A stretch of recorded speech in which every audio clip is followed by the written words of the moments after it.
Welcome to the Simpleton Podcast with your hosts, Clark Massey and Laura Heyman. Hey, Clark. Hello, Laura. All right, today we have an audio essay for you with commentary. We have the hubbub and conservative media and what that means about the marketplace of ideas. We're going to talk about Simple House Retreat that starts next week. And we're going to have our simple living hack, if you call it that. Now, if you see me losing blood during this podcast, I cut myself shaving on my left nostril, and I can't stop the problem. The blood loss. The blood loss. It's been going on for an hour. This seems like TMI, but I suppose if you start bleeding in the middle of this recording, explanation is helpful. You just have to take it home if I lose too much blood to go on. All right. Okay, all right. We're going to start with an audio essay. This essay was released in print format before Christmas. Here we go. Misunderstanding Poverty, the Big Picture. Poverty is usually treated as a problem of resources and opportunity. If more stuff, education, or jobs were provided, poverty would be cured. This perspective is wrong. People cross the border with less resources and opportunity than any citizen, and they escape poverty. They do this while intergenerational poverty continues in our country. Something is holding people back even though they have more resources and opportunity than new immigrants. While starting a Simple House, I read about a Filipino priest working in Mongolia. He ran a boarding school for homeless children. He entered the sewer of the capital city and he looked for children and families taking shelter from the cold. While reading this, I was moved by the profound poverty and I wanted to visit to see the mission. Then I read a line that is hard to believe. The priest said that he had to find the children within the first few months of living in the sewer. If they had been there longer, they would prefer the freedom of the sewer to his school. He was dealing with something more complex than material poverty, and his mission work didn't seem fundamentally different from ours. Since then, this strange observation has been confirmed over and over again. We ran a mission in Nicaragua until political turmoil made the country unsafe for Americans. The problems of poverty in Nicaragua are similar to the problems in America. They don't have running water, but they have big screen TVs. They would offer to sell their land to the mission in exchange for an hourly job.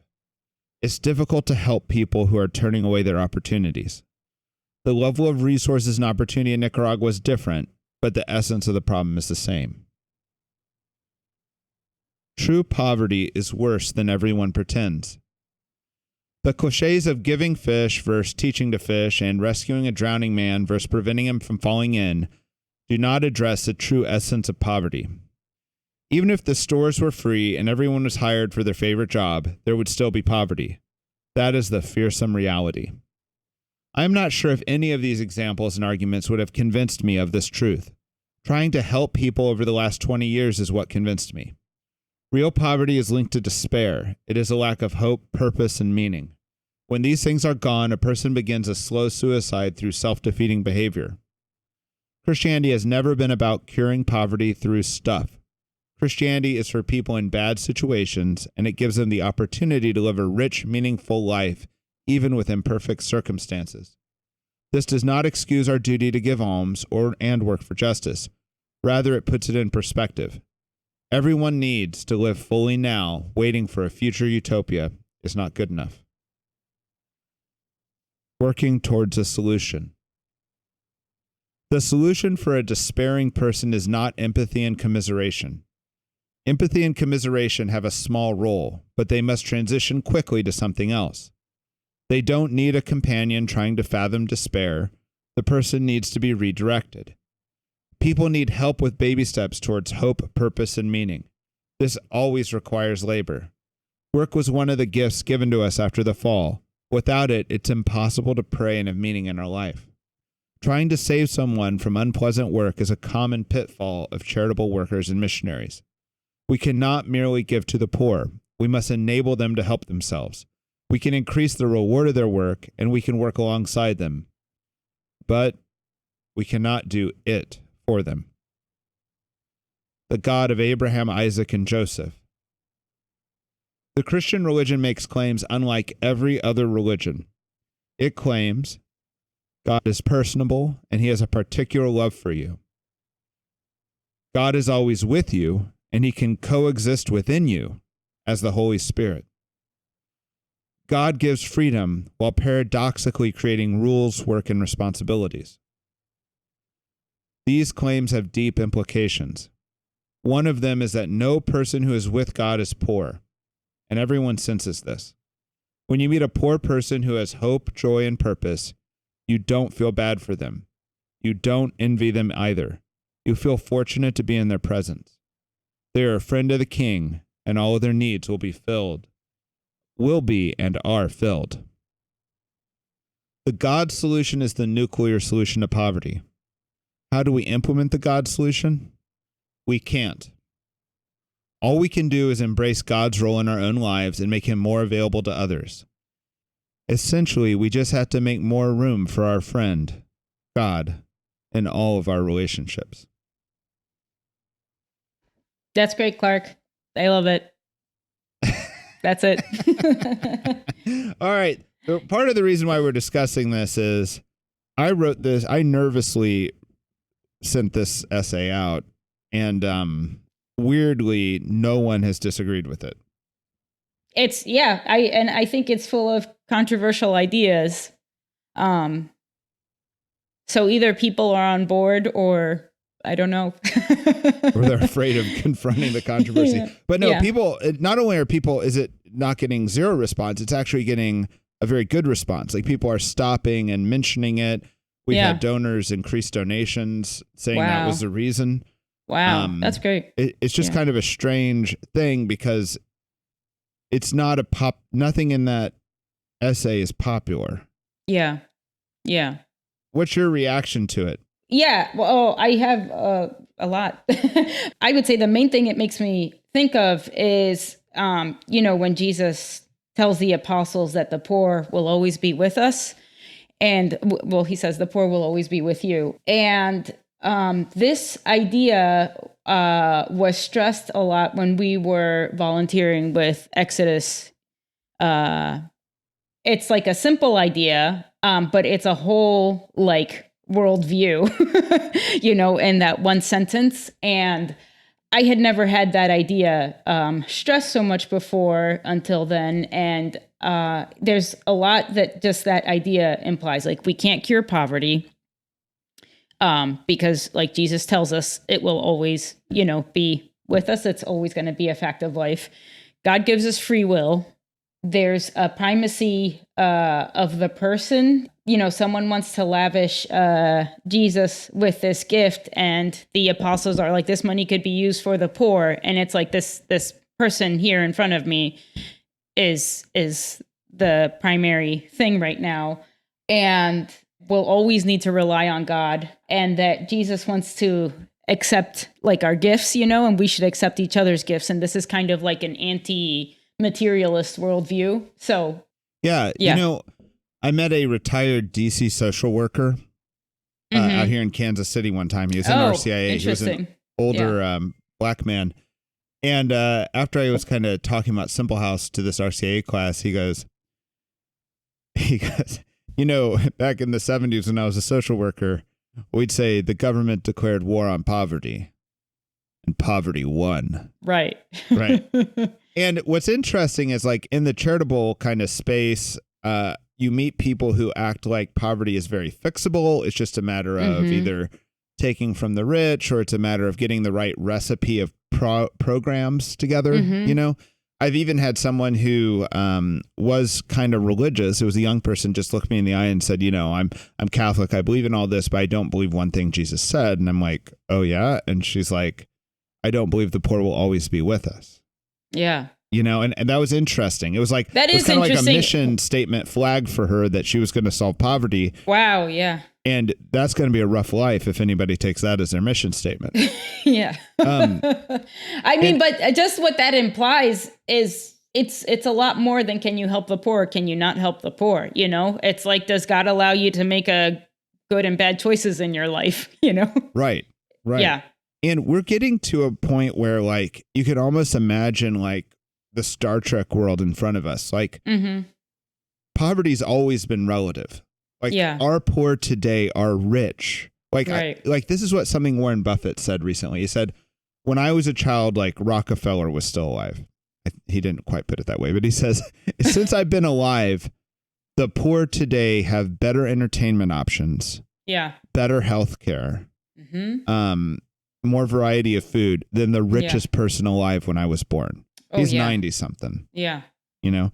Yeah. And that's kind of a truth that we're not deeply understanding. Yeah. You know, that should be like just a basic, observation of reality that should influence our worldview that most of us are kind of shocked by when it's said that way. Yeah. Right. But we're going to, at some point, almost get to a post-scarcity economy. You know, this idea that like we'll just have enough of everything. Yeah. You know? Yeah. And there still will be poverty. Right. Like that's how undefeatable poverty is. And that's not to discourage anyone working to serve the poor, but that's to give perspective onto the nature of this. Yeah. Right. You know? Exactly. And I know, like, one example of this is, I think people have talked about a lot is like a lot of poor areas in our country, have been described as like food deserts where like junk food is like the only option. And I think that was actually at least in DC, that was a lot more true when we started doing Simple House ministry, and it's not really true anymore. I even think that was a little bit contrived. Yeah. I hate to say it, but I mean, the poor had access to the foods they demanded. And people can say, well, they were addicted to junk food or whatever. Sure. Yeah. But let's not like take away their own agency here. Mm-hmm. Yeah. I'm not trying to say that there isn't something worthy to be worked on there, but like every few years there's a new fad of like some new way to help the poor, and it'll have energy for 3-4 years, and whole ministries will get founded, and then it fades, and there's the next fad. And I feel like the food desert thing is an issue. Yeah, I think that was an issue. I think it was act like it was a huge issue, and it's like, I don't know that this is actually what you think. Well, I think it was an issue worthy of addressing, but to think that was going to like solve problems, like serious problems. I think naive. The bigger issue to me, of course, now we're just kind of on a tangent away from the main topic here. But like, I think the main idea to me is just predatory capitalism, be it with food, be it with car loans, be it with payday loans, be it with multi-level marketing schemes. This is something that my wife and I have had funny roundabouts. I get hot mad when I feel like a manipulation's happening, like with sales, Yeah. And to the point that it's like irrational mad. And like, one time this lady was trying to sell my wife an upgraded Costco membership.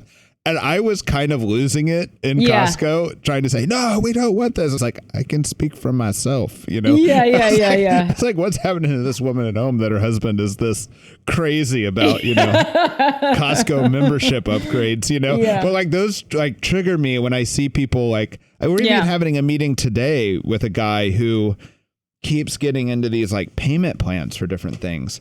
And a lot of the payment plans are like for lawyers. Like he'll get in legal trouble and a lawyer will be like, hey, pay me $100 a month and I'll make this go away in the next 2 years. Yeah. It's like, that's $2,400. How much are you going to work on this? You don't even have enough money to like clothe your kids. And you have multiple lawyers you're paying for things like traffic tickets and, just like things that are just like, what? Yeah. So anyway, there's a lot of predatory stuff out there that just go, all right. Back to topic. All right. Back to the topic. Something else I was thinking of was, I think it's in Augustine's Confessions. At some point, he talks about like what the major classes were in this like school he was teaching in or going. I don't know if he was going or teaching. This kind of really saw our classical education podcast. I remember very distinctly that 2 of the classes, there's only like 3. It was like philosophy, rhetoric, and elocution. And I'm like, elocution? Do you know what that is? I had to look that up. Yeah, like how you speak. Yeah, right. Yeah, they would take a class in just speaking well. I think like a lot of seminaries have that to help. Really?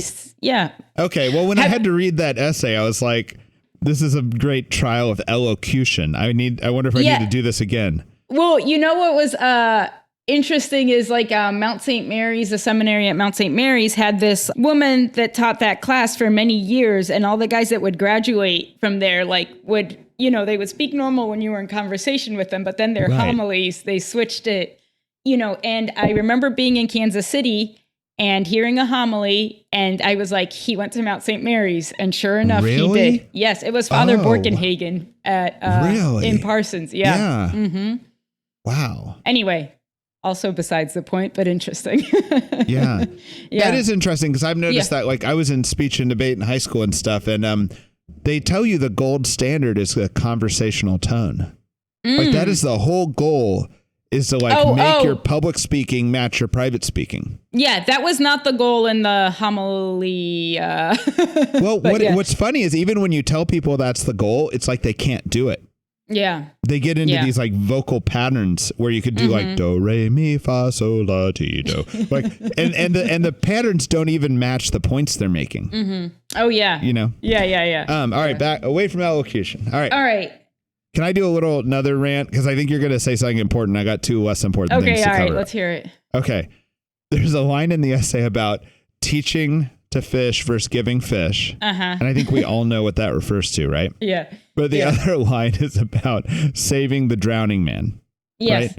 In the early days of Simple House, I have not heard this for a while, but it seemed like everyone, particularly everyone who is Jesuit educated, had some need to come up to me and say, well, it's one thing to pull a drowning man out of the river. Yeah. And it's another thing to go up the river and to find the man who's throwing people into the river and stop him. Yeah.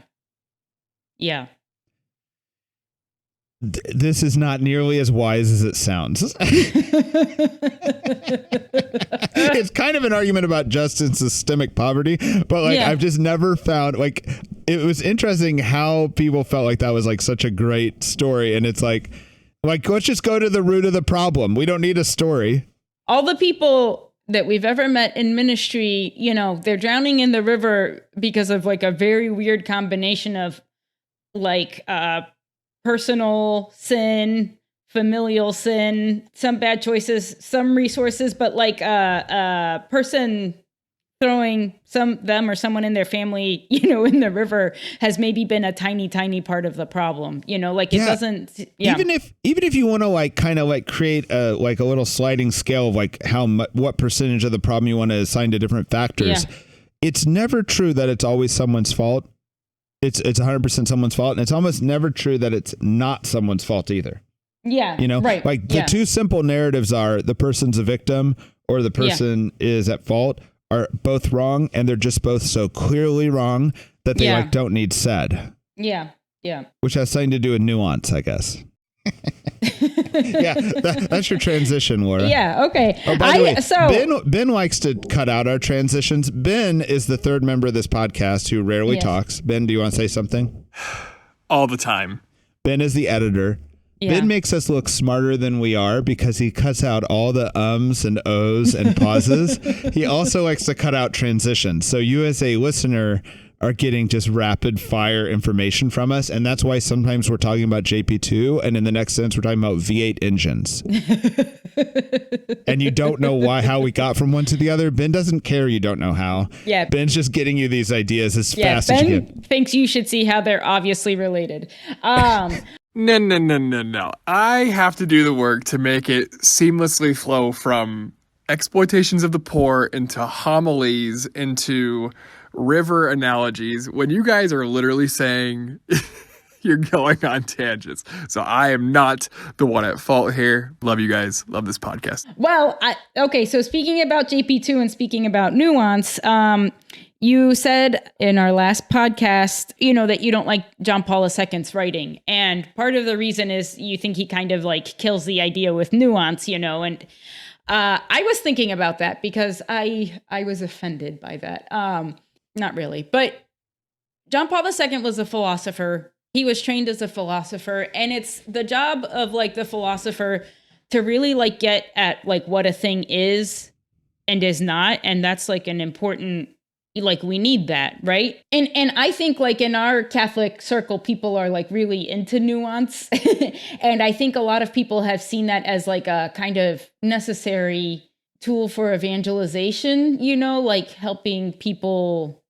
I don't know, but I think there's another important way of communicating, and that's not nuance. And this essay has very little nuance, by the way.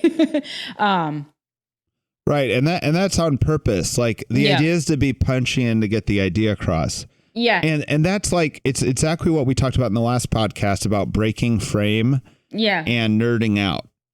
Right. Yeah. And like I was thinking, like, there's just been moments in my life where like a priest in confession needed to say something stark, or it's like sometimes a person needs to hear like you could go to hell, period. Right. And it's true, and there's a lot of things you could say about that. Like, well, you had a troubled childhood and God understands that. And that's why you might have these temptations and whatever. And I do think like that nuance is true as well, but it's not helpful always, Well, right. And sometimes the nuance actually kills the point. Like when Jesus says it's harder for a rich man to get into heaven than a camel to pass through the eye of the needle.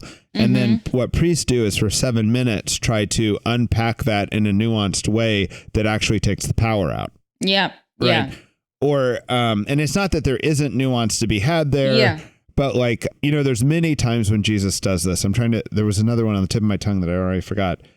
But somehow this like way of speaking that's very direct is what is necessary to get someone who's very much like outside the right way of thinking to like break their paradigm. Yeah. Right. Yeah.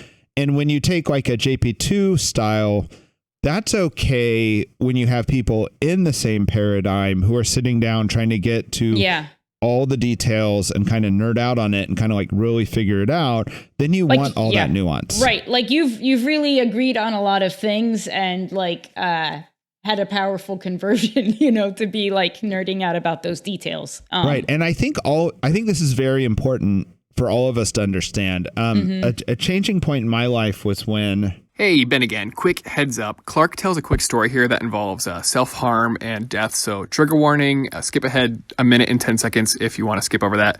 Also, this transition is a little bit rough for the sake of keeping details private and anonymous. So there's no names involved here. And this person came in and her boyfriend had just killed himself. Right.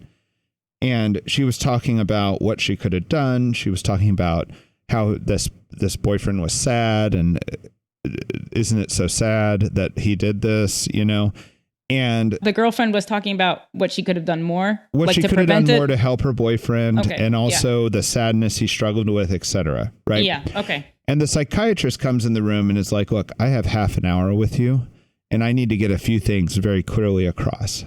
Right. This was an act of anger and this was a murder and you're very lucky he did not murder you. Ugh. Right. And the way she just so directly hit those points, and well, should there be nuance? That also is going to defeat the whole point. Like that's also like leading you down this road. That's like not the way to process this. Yeah. Right. Like I think living with that nuance is like living in hell, like you're like getting caught up in the details when the big picture point is off. Like he wronged himself. He wronged her, Right. Right. So this is something that priests and like as a parent, I don't find this to be that fruitful because like I have 1,000 hours with my children. Yeah. Or more than that. Who knows? 100,000 hours over their life, with my children. So like I can nuance them to death. You know what I mean? Yeah. But there's a lot of people in your life that could be like someone in a abusive relationship. If you're going to like real subtly try to deal with that, you will often be of no use because you're only going to have an hour to talk to the person or a half hour or 5 minutes. You know what I mean?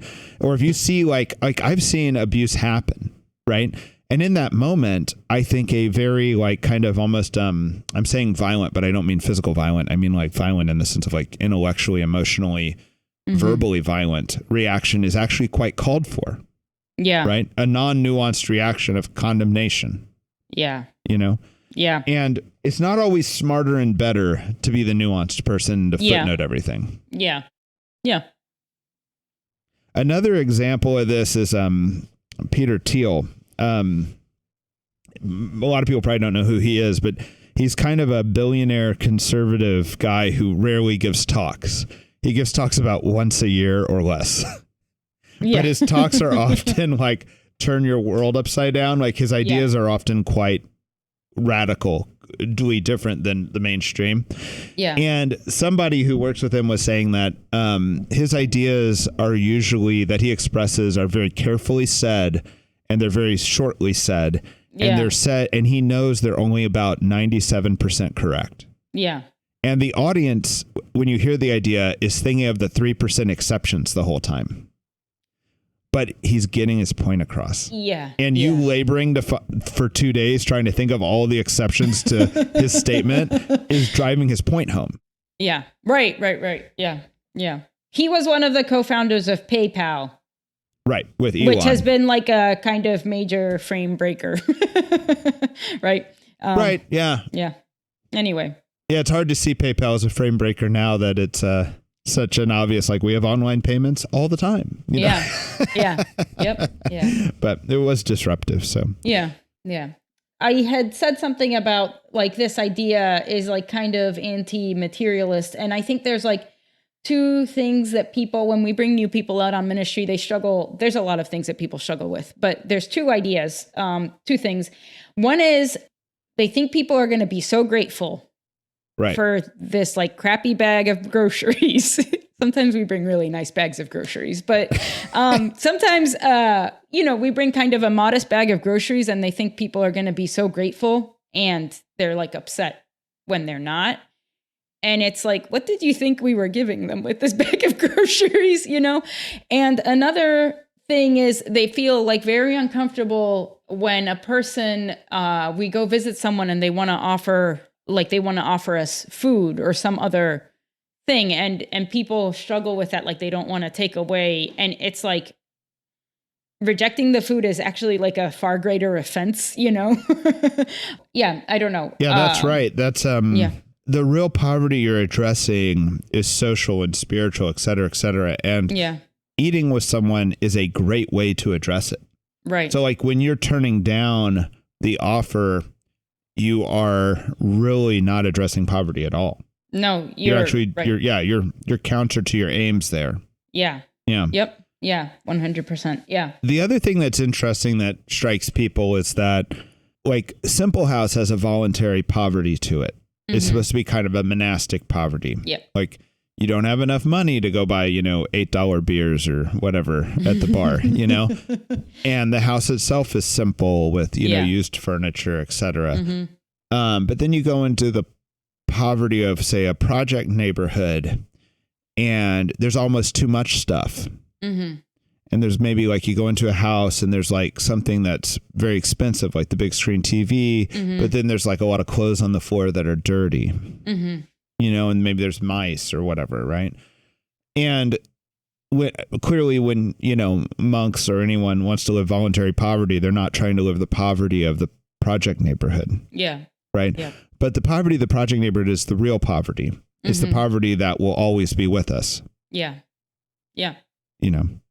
Yeah. So I wanted to talk about also, so this ministry that you were talking about, the Filipino priest, he made this comment, or he said that if the children were in the sewers like more than a few months, they would always prefer the freedom of the sewers, Right. And I don't know exactly what the parallel to that here is, but I can tell you a parallel.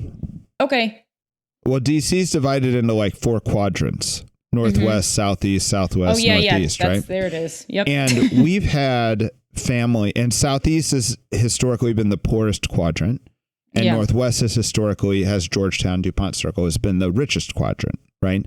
And we've had families, apart from the richest quadrant, it's like you are closer to the housing department, to like a lot of the social services. You have way more stores. You have way more. It's the most convenient It's the most convenient. The buses quadrant. and the metro is better. It's probably the best place to find a job. It's more. It's too expensive for most people to live in. But we would have a family, it's happened multiple times, relocate to Northwest due to a shelter or something like that, something that took care of their rent.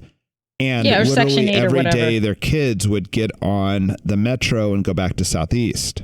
Yeah. And they would even sometimes just move out of Northwest to go back to Southeast. Yeah. Right. Because they wanted whatever was in Southeast. Yeah. And what was in Southeast was more street violence, more drugs, more poverty in every way. But there was also a freedom in that. Yeah. You know, I've noticed that in my own, like in living in a transitional neighborhood, that as the neighborhood gets better, some people are kind of PO'd that it gets better. And it's not because they're worried about affordable housing or any of these like more worthy reasons. They're worried that they can't ride their three-wheeler without a muffler down the street anymore. Yeah. There's more demands on the... People are now calling the cop. They can't have a car up on blocks in front of their house anymore because the neighborhood's improving and the neighbors don't want to put up with that. Yeah. Yeah. You know, so this priest has like a specific like housing ministry or whatever. I don't know his ministry, right? So I don't know. But there's like those children in the sewers like also still need Jesus, you know? Right. And this is, I think, another thing that people struggle with. And it's like, well, what does like a meaningful ministry to this person like look like? And I remember once this missionary, it was a focus missionary. So she was like doing missionary work with college students, you know, and she asked, well, how many vocations had we had out of like the people that we serve, like come out of the people that we serve? And I was like, what are you even talking about? You know, and that would be beautiful if that ever happens, you know, but we have had conversions and people join the church. We have had conversions. We have had We have had conversions. We have just not haven't had anyone become a priest yet. Priestly vocations. Yeah. And it was like, you know, she didn't know. It was a very out of touch thing to ask. And I think that conversion looks different sometimes from what we want it to look like. And we have to like imagine like, what does that look like for the street children? You know? And I think that it might sort of arrive at an answer that is like repulsive to the world. You know, it doesn't mean like rehabilitate the person to get a job and a house and whatever. It might not mean that for some of those street children, you know? Right. And can I riff off that? So like we have these interactions of Christ, of Jesus with the poor, right? Like the adulteress, the woman caught in the act of adultery or the prostitute, right?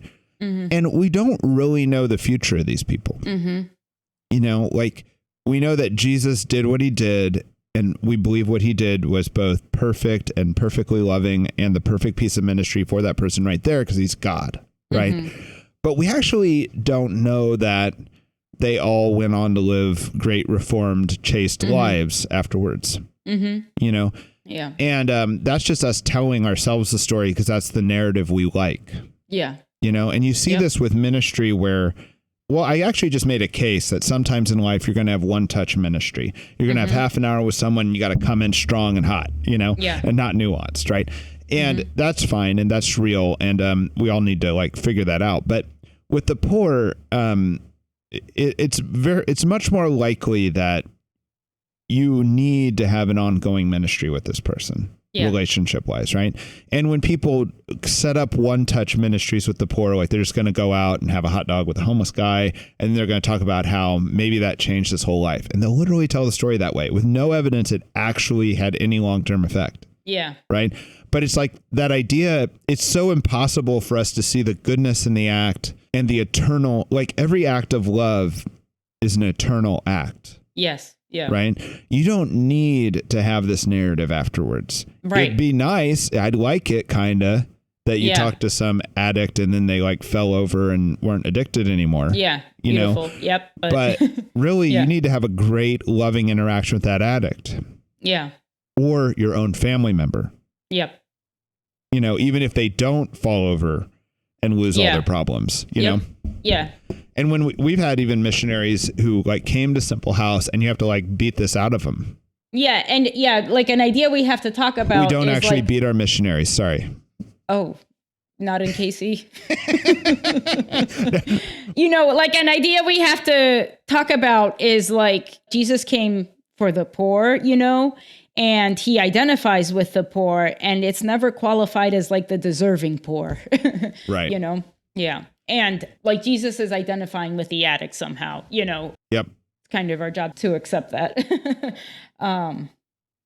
Oh, I want to talk about like hope and imagination. You know, a lot of people have like lost the ability to imagine a different future, you know, and if your life kind of stinks and you can't imagine something different or better, or even if it's not your situation changing, something eternal that's beautiful, you know, that can be like a powerful thing that a missionary can do, is help somebody imagine a different future.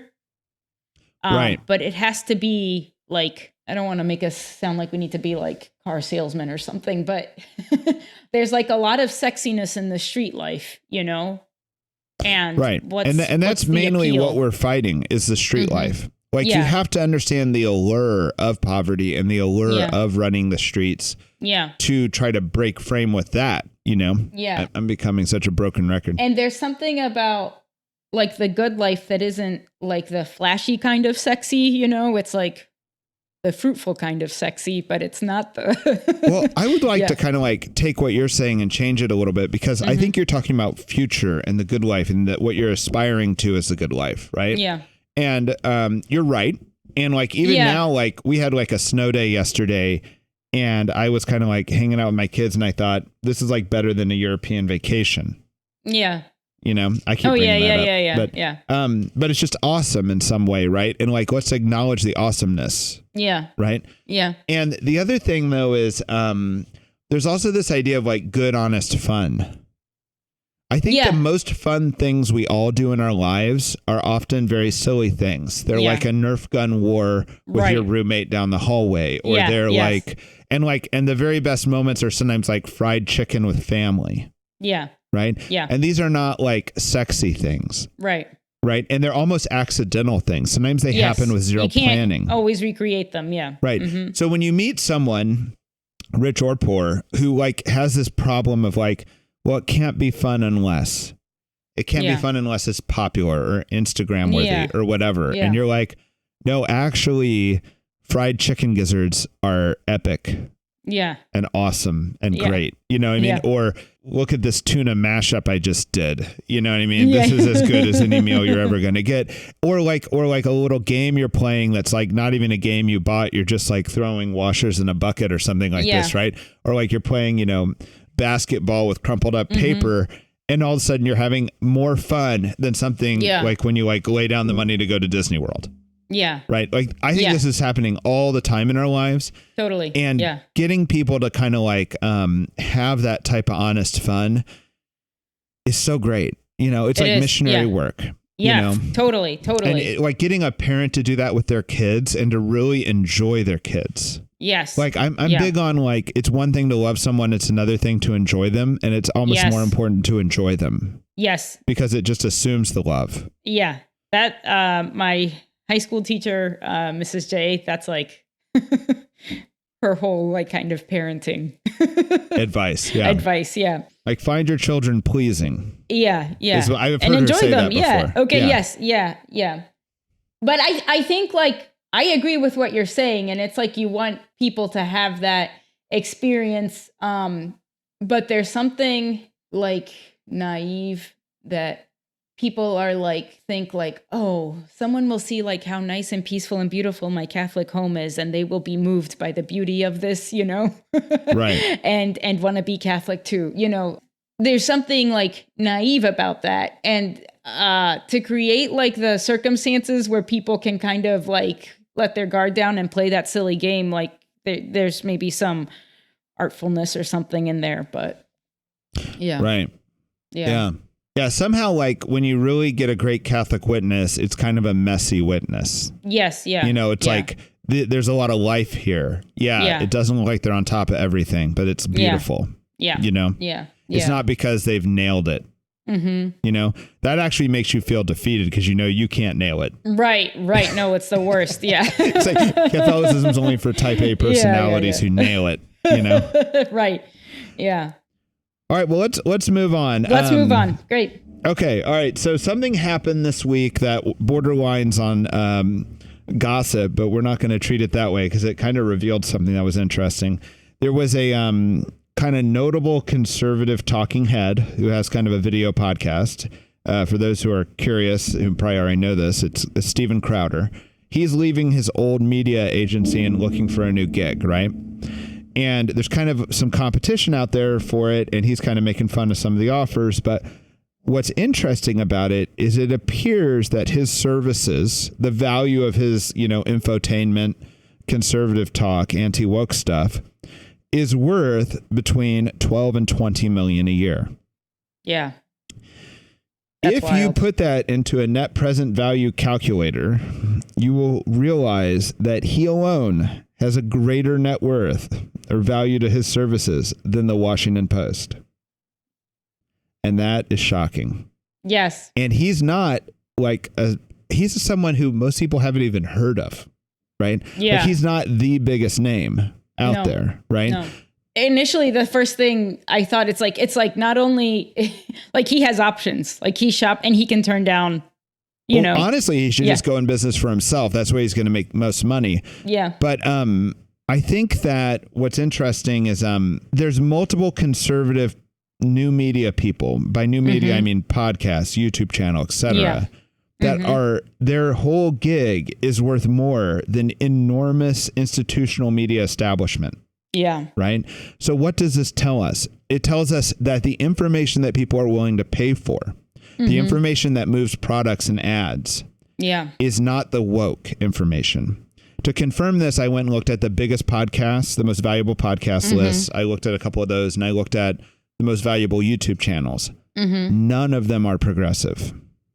Right. There are some that are neutral, but most of them, even if they're not overtly conservative, have overtly become anti-woke. Yeah, I think there's some big people right now, with podcasts and Substacks that I think would consider themselves like liberal, but they're kind of anti-woke, Right. I wouldn't be surprised if Barry Weiss, who used to be on the Wall Street Journal and used to be on the New York Times, who would not call herself a conservative so much, but she's definitely she was definitely brought in as a conservative voice at the New York Times. I wouldn't be surprised if she, in a sense, is far more profitable than the New York Times. Now, whether or not she's worth more if we were to sell the New York Times, I doubt. But I bet her profit margin is multiples of the New York Times profit margin. Geez, I wish I could remember this number, but I don't remember if it was Matt or Glenn Greenwald, who's like another liberal but not woke. One of these people, the amount that their Substack was bringing in a month was insane, Right. Well, I remember many years ago, Jordan Peterson mentioned that the reason why he was withdrawing from his university was he was making $60K a month just doing YouTube. Yeah. Which was making his university salary look silly. But forget all that for a moment. Yeah. That's not the point. Is we're not trying to say, hey, go get rich, go get canceled and become a conservative pundit. And which there is an army. I mean, there's the A-listers, the B-listers. There's all these people trying to do that right now. The point here is that this is about the marketplace of ideas, right? And the value right now is not on the progressive side. And this is further evidence that we're post-peak woke or post-peak progressive messaging. Like if AOC started a podcast today, she would not rival like a Rogan. Right. Right. Not even close. I don't think she'd even be in the top 10. Right. Yeah. Now, the lesson there, though, is interesting because that means that the marketplace has had certain ideas rise to the top, and they're definitely anti-woke ideas. Yet I can't tell, all of our listeners to go assume that progressivism's dead and do whatever you want and don't worry about the HR department. Don't worry about university backlash because it's still very powerful, even though the marketplace of ideas, in a sense, has sorted it out. Yeah. Right.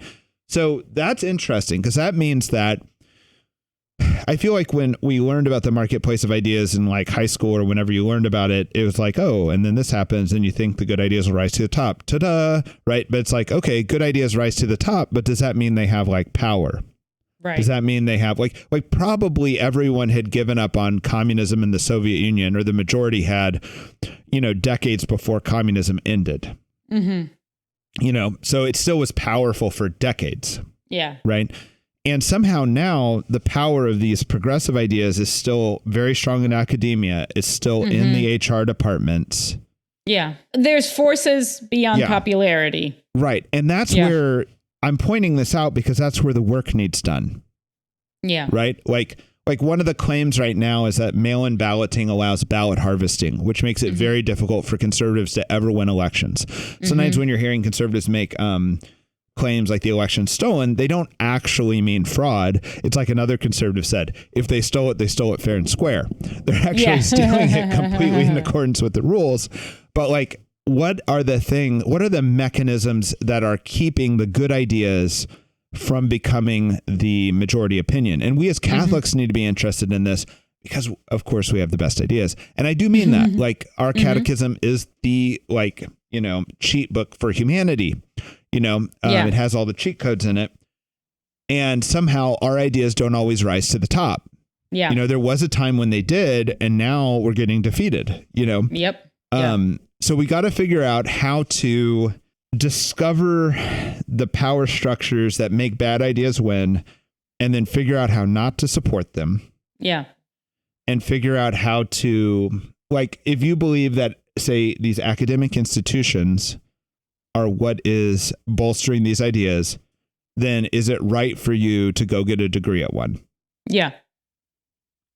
I'm not talking about CUA or any particular academic institution, but in general, or if you think there's a particularly bad one that is like consolidating this power, maybe you shouldn't go there for night classes. Maybe you shouldn't, buy books from them or what. Yeah. So. And that will go into our simple living hack, which isn't so much a simple living hack, but a weird experience I had while buying glasses. All right. Do you have anything to add to that, Laura? Because I want us to do like a bigger podcast. We should unpack that more. We should unpack that more in the future, but right. Yeah. Like trying to identify the things that are defeating the good ideas, and it's not ideas that are defeating them. It's something else. Yeah. Okay. Yeah. Simple House Retreat. I want to talk about this and kind of tell people about the Simple House Retreat. If you really want to go on it, you might reach out to me in a future retreat. Particularly our old missionaries sometimes come back for them. We have some coming this year. Oh, nice. The theme of this retreat is no wimps, no whining. And this theme is necessary because over the years, there's been more wimps and more whining. I'm just becoming the old guy who complains about the younger generation. Yeah. But so we have a silent retreat, and I think it's interesting because a lot of the people go on a retreat have never actually been on a proper retreat. Right. And I don't mean that with like a retreat leader. I mean like what we sometimes call retreat for high school kids, for college, students and things, is much more like a conference. Yeah. Or almost like a revival. It's almost like a rally more than it is a time to like kind of get you and God one-on-one without the distractions. They're typically heavily scheduled, Yeah. Right. The word retreat says what it is, Right. And revivals are important too. Like we consider the first 2 weeks of each year, our Simple House training, we call that revival. And it's revival because it's actually a celebration together. We feast together. We are having a good time together, and we're bonding together, just like a high school youth group does when they go for a weekend. It's edifying, right. And there's prayer, and there's good talks and stuff. Right, and we're going to church together, and we're kind of like bolstering each other up that way, right? Yeah. But like during retreat, it's much more of like we get together once, and then you all have to walk your separate ways for 5 hours of silence. Yeah, and then come back together and then walk your separate ways again, where it's very much optimizing you and God. Yeah. In that one-on-one relationship. Right. Yeah. And I think it's like that desert experience, right. And I kind of want to think that like sometimes what we're doing with these kind of like retreats for young people is a little bit giving them the wrong idea. Cause like we'll say, hey, let's all do a juice fast. I've seen this like on high school retreats and stuff. And it's like, it's not really doing what fasting was intended. When you get a whole bunch of people together in a rally and have them do some group self-denial, that's not why people fast. Yeah. It's not because God is like saying like, oh, kick ass. All these kids gave up pizza on Friday, Yeah. There's something much more personal you're going for with the fast, and a personal like encounter of like stripping away that's happening that doesn't happen when you're all sitting in the gymnasium in a pep rally. Right. Fasting. Yeah. So I just want to I think these like pep rally type revivals are very important. Yeah. They are very important. Yeah. But so are retreats. Yeah. And we don't want to confuse those two. Sort of modern life, gives us very little opportunity to have like, quiet silence, like time to encounter God and ourselves, when we're trying to build that in at a simple house, like the daily part, giving people lots of time for prayer, having rules about talking in the community. And there's something even then that's just like an hour in the morning not being captured that you try to get at retreat, when it's like you're really, if you got hours and hours by yourself, you kind of have to deal with yourself, and stand before God. Right. If someone is afraid, I find that people who are really excited to do retreat kind of get what it's about, and people who are really scared to retreat get what it's about, and everyone in between. Yeah. I'm not positive they understand what's getting ready to happen. Yeah, right. Doesn't mean it won't work, but they're not ready. True. Yeah. Because people don't do retreats regularly, they get these unrealistic ideas on them. We have a silent retreat where we let people ask questions if we have a talk. And we also have a silent retreat where we let people talk at dinner. Yeah. And they're like, well, that's not really a silent retreat. Okay, it's not, but it's 95% a silent retreat. And that's, and you have to balance that to get the most bang for your buck. Yeah. Yep. Yeah. We modify people's diets. We say there's no meat, no fish, no sugar on retreat. And we kind of encourage people to experiment a little bit with a greater fast than that. It's kind of, we promote the kind of like desert father fast of once a day eating. Yeah. But most people don't do that, and that's fine. Yeah. Discourage like no snacking, right? No snacking is part of this, right? Like even if you don't do the bigger fast. Yeah. Right. And what's been interesting is we've been doing these retreats for as long as there's been Simple House, which is we're on our 20th anniversary year. And at the beginning, there were these weird things where it was like people would come and they'd be like, I'm sorry, it's not healthy for me to not snack. I need to snack because we're supposed to eat small amounts many times a day. And they'd kind of like almost be blaming you that you were going to like ruin their health if for 5 days or a week they didn't snack, Yep. And I always have a hard time with this because I'm always like, am I ruining your health? What's going on? And what's just funny is over the decades, it's like now everyone's coming and they all believe in intermittent fasting. Yeah. And now they're mad at me that I'm like, don't eat meat because they're like, but meat's really good for you. I'm like, yeah, but you'll be fine for a week. Yeah. You know what I mean? Yeah. Like, that was never the complaint at the beginning. Right. So basically what happens is so many young people come to the ministry now already on a weird diet. Yeah. And you can't tell how much of it's real, how much of it's merely a good idea versus a necessary idea or psychosomatic or anything. But you're not really, none of us really necessarily need to be able to judge anyone else's diet like that. Right. But then they'll come and I'll be like, okay, here's the diet for retreat. Here's the, I don't know what you call it, the disciplines of retreat. And they'll be like, okay, Clark, can we talk? And they want to pull me aside and like give me a 30 minutes on why they need a completely modified retreat. Yeah. And they're not like a diabetic or they're not like, don't have anything major wrong. Like celiac or whatever. Yeah. And so now I'm just like, no. No wimps, no whining. Yeah. Go away. And I'm going to, and the thing is, what's also interesting is like the Montessori talks about intrinsic and extrinsic motivation, that you want people doing things because they internally motivated to do so, not because you're like forcing them externally to do so. Yeah. And honestly, I can't force anyone to do anything. Yeah. So if I find them in the hallways of the retreat structure, breaking the retreat disciplines and stuffing ice cream in their face or something like this, right? Yeah. I'm just going to look at them with kind of puppy dog eyes and go, that's your whole punishment. That's my whole external motivation. And then I'll pretend like they didn't do it and move on, Yeah. Just so you know, we're not running a chain gang over here. We're just socially pressuring people to take good retreats. I've had to, over the years, fine tune my diet to keep from like having chronic migraines. And I remember on retreat talking to Father Adam about like wanting to do a bigger fast, but blood sugar and migraines and I don't know and whatever. And he was like, okay, well, just don't do it then. And it was like so disappointing because it was like, that's like what I was like kind of fishing for. I don't know. Like, it's like I wanted him to say like, you don't have to do it, but you're still like really trying, you know, but it was like, okay, you don't want to do it. You're not tough enough. Sorry. Yeah, whatever. If you have celiacs, don't eat wheat, right? But I think you can experiment more, you know, and than a lot of people think they can, right? I'm not even into like trying to get into it. You know, they know their situation, but there's also like everyone is tempted to not do the disciplines, you know, and the trick of it is you're never going to be able to tell the temptation from the reality. Like that's very difficult to do. And an outsider has even a less chance of doing it than you do. Yeah. You know? Yeah. Right.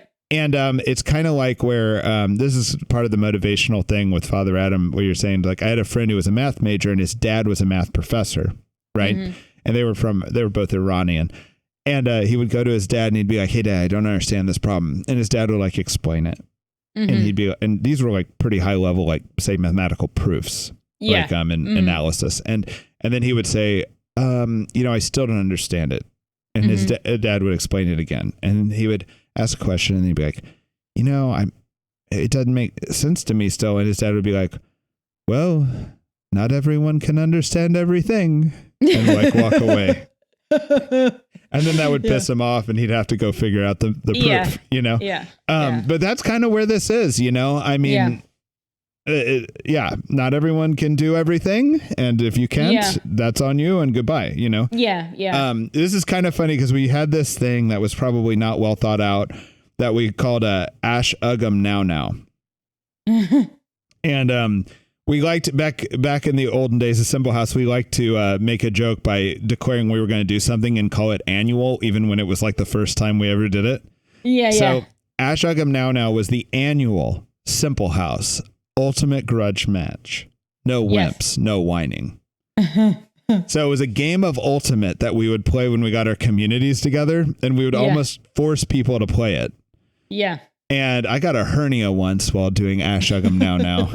We played it on a sheet of ice once. Oh, yeah. And anyway, that's where this no wimps, no whining theme came from, was the old Ash Uggum Now. All right, let's do the simple living hack. Okay. Hey, this is Ben again. Just a quick heads up. Coming up is Clark's story from last week about buying eyeglasses. He just kind of expands on it a little bit more. So in case you have deja vu like I did, that's why. He's still got some good gems in there, so you should stick around. I am a borderline case of needing glasses, and my eyes are getting worse, so I had to go get glasses. And I went to a store. Warby Parker? Oh, I went to Warby Parker. That's right. Okay. I said it. Yeah, you said it. All right. And they did not have any glasses for men. And in case you don't know, I identify as a man. So was it all ladies' glasses? They had no glasses for women either. Oh. They only had non-binary glasses. Glasses for humans. And frankly, I actually did like tool around a little bit. But I was also just crestfallen the whole time because they're kind of trying to educate me while we're doing this. Yeah. Not on glasses. Like I actually, like that's been funny. Like while shopping for glasses, I'll say, can you tell me like what would look good on me? Can you, and no one wants to tell me anything that helps me pick out glasses. But so they're not educating me on glasses, which is disappointing because I don't buy enough glasses to know what would look good, right? Yeah. But they are wanting to educate me on, you know, sexual gender identity. Yeah.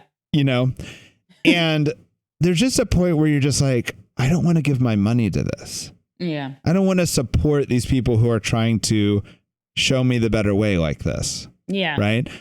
And then it's interesting because then I started texting my friends who wear glasses and being like, is there a Black Rifle Glasses Company? Yeah.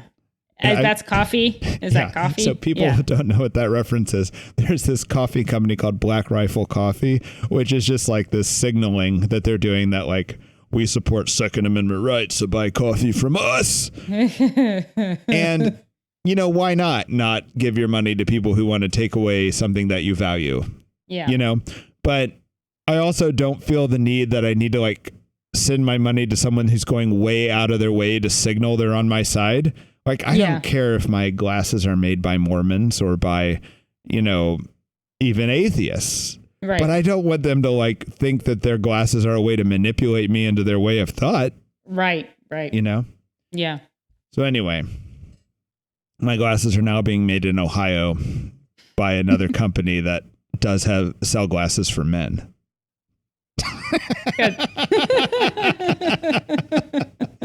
So I think this is kind of interesting because what's happening in America is there is a parallel economy happening. Yeah. Where there are these like major kind of companies that have these HR departments and have these agendas. And there's a growing group of conservatives or people who just disagree with those agendas. And I use the word conservative very loosely because like I think all day long, like a lot of people like Rogan, Greenwald or whatever, even Barry Weiss, like they think of themselves as quite liberal, and I agree with them. But they're rejecting this kind of progressive part of liberalism, which I do think as Catholics we have to reject. I actually don't see a cogent argument that makes it consistent with Catholicism, right? But that doesn't mean you have to like all of a sudden, buy an AR-15.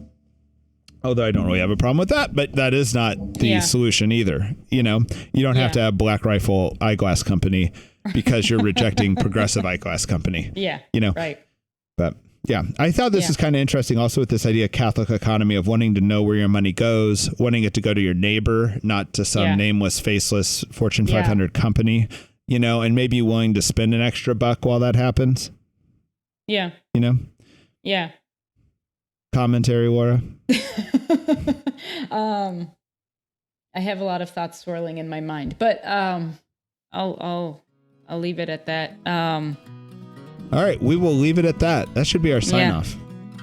I'll leave it at that. Yeah. Like, subscribe, comment, share it with your friends. It's the best podcast in all the world. New friend of the podcast, Pope Benedict the 16th. All right, God bless. God bless Pope Benedict. And talk to everybody later. Yeah. Bye, Clark.